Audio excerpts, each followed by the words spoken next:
When our first son, Kevin, was born, the first thing Kevin, my husband, did was cry. He just broke down in tears, I think, at the grace and goodness of the gift that we had just received in our son.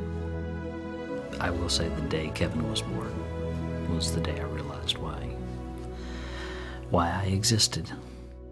He was so helpful to me as a new mom, and with our newborn, he wasn't afraid to just dive right in and be loving and caring and rock and sing and walk and feed. He always was a very involved, active father to our newborns, to our toddlers, now to our sons as they've grown up and into adulthood. Always remained constant.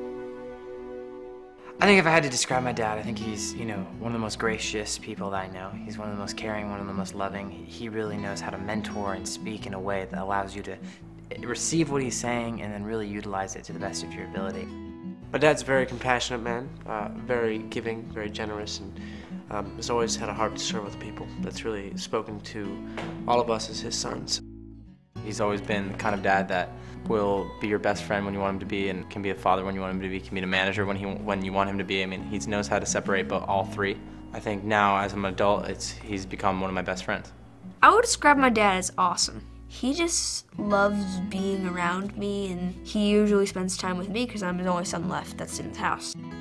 I always wanted to be somebody that they could come to and feel safe and feel like no matter what the world was or what their experience was, what their pressures were, that the safest place was home. His kids knew that he loved them.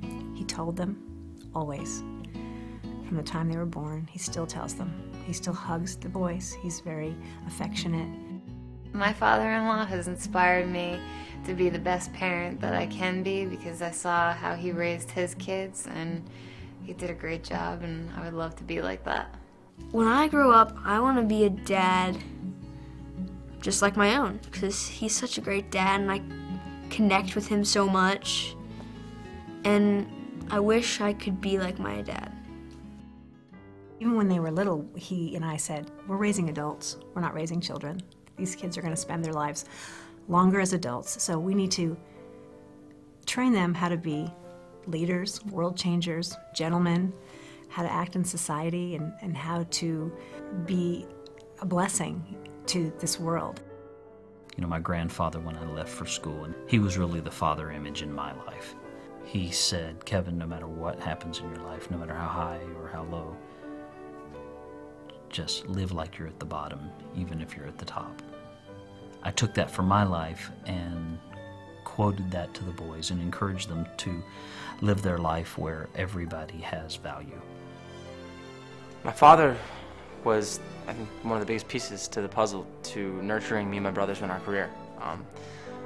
For Kevin, Nick, and I, we all really learned how to sing and play instruments from our father. He was raising us up in the house playing music, playing the piano, and my dad could really pick up an instrument and figure it out really in 5 seconds.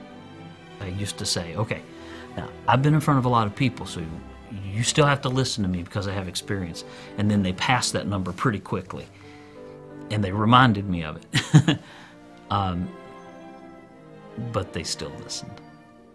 I was diagnosed with type 1 diabetes in November 2005.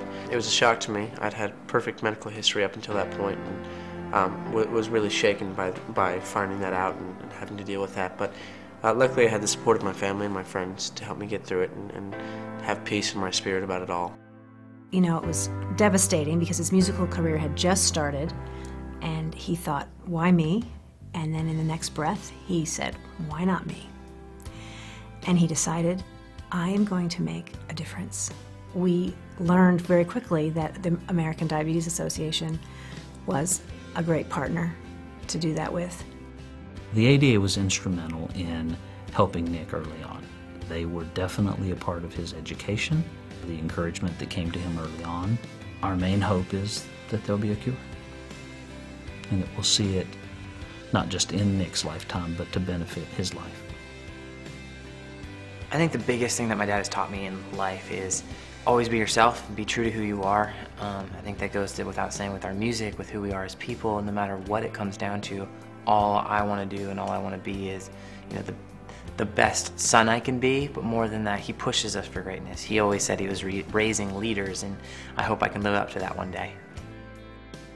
My dad's a role model to me because he's just so good at being him and doing what he loves to do. It just makes me want to be a better me. I think the thing that I love most about being a father is that I get to spend my life loving four of the most precious people. That the day they were born, I see them till I die.